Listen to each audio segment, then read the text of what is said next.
If you think that anyone who shows the picture of a little bear wearing a red shirt and no pants is worthy of a lifetime prison sentence, then you're really gonna hate this video.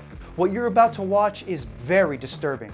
And today, we're gonna play footage for you of President Biden's ATF nominee David Chipman engaging in Chinese propaganda to downplay a school stabbing in China.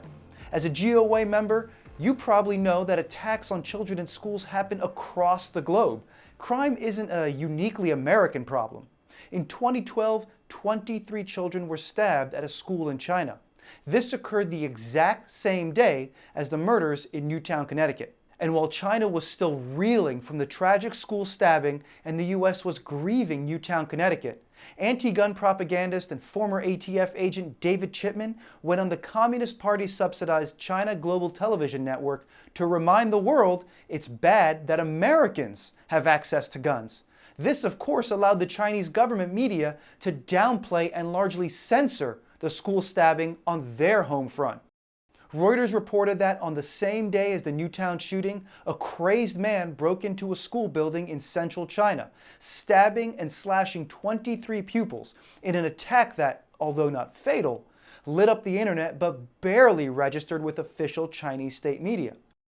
Instead, Chinese media gave top coverage to the US shooting and barely mentioned their own school attack, a decision that has drawn sharp criticism of the ruling Communist Party's readiness to comment on the United States, but not on their own ills.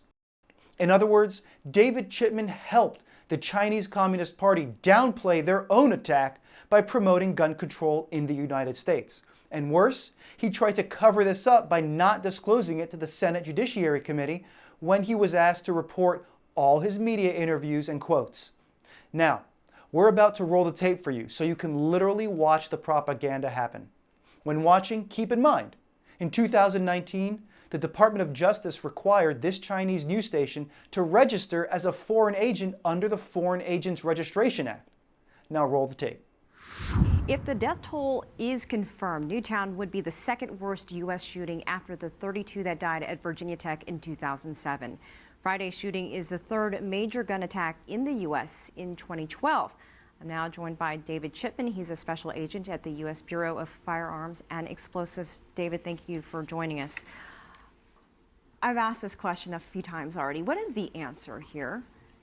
Well, I think first today we have to reflect that the murder of 20 children is something that is unprecedented. And my 25 years at ATF, and I'm now retired and working for Mayors Against Illegal Guns, I think we need to reflect on this. This isn't something that's happened before. When I was digging through the rubble of Oklahoma City, where 19 children were killed, I thought that I would never see anything like that again. So my heart goes out to the families, but also those first responders and law enforcement who I will promise you will never be the same. I was never the same. And so today I think we have to think first about, is this going to be a senseless and meaningless act? Or in the weeks to come, is our government going to take action that will change the playing field with gun violence, that we will look back on this and say, oh, well, there was meaning in this killing. It suffered a horrible loss, but we took actions that made a difference. And at Mayors Against Illegal Guns, we believe there are certain actions that can be taken that could contribute to a safer America. You know, it's interesting because it seems like in many of these mass shootings, the guns were obtained legally. It's really something to think about because you have these gun laws that are already in place, and there's a lot of frustration out there for people. What more, what more can be done? They're obtained legally. There doesn't seem to be an answer. After 25 years with the government, certainly I've seen frustrations in that service, but I can tell you this with certainty. When the American government has been determined on an issue, there have been changes that have made this country safer. An example, after 9/11, we made sure that changes were made that airline travel became safe again. After Oklahoma City, I could tell my children that Dad was going to be safe in a federal building, and I am absolutely certain that our government at this moment in time will step forward with experts and determine what it will take to make kindergartners safe. And when we do that, we will look back and say that these children didn't die for nothing at all. David, I want you to take a look at a timeline that we've put together of the various shootings that have taken place just in this past year.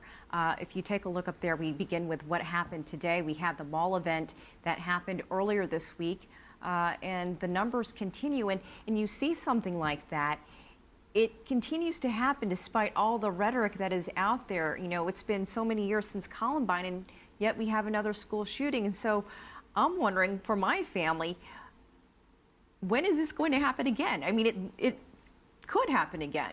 We could see another school shooting after today. Unfortunately, it will happen again unless we do something about it.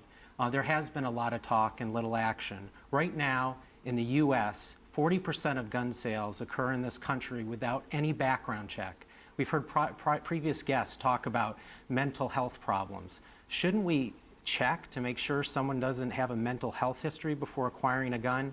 It's too soon to know what really happened in this incident, but there are countless murders across this country every day that I believe can be prevented, and I think that is our duty as Americans, our duty as a country, to do that which we can. We cannot prevent every act of violence, but we can prevent many of them. That's what I dedicated my life to in government service, and that's what I will dedicate my life to now with a whole host of people who see today enough is enough. We need action, and it will require talk, but talk followed by action. And this government has done it before, and now's the time that I believe it'll do it again. Okay, David Chipman, thank you so much for bringing us your experience on this very difficult topic. Thank you for having me.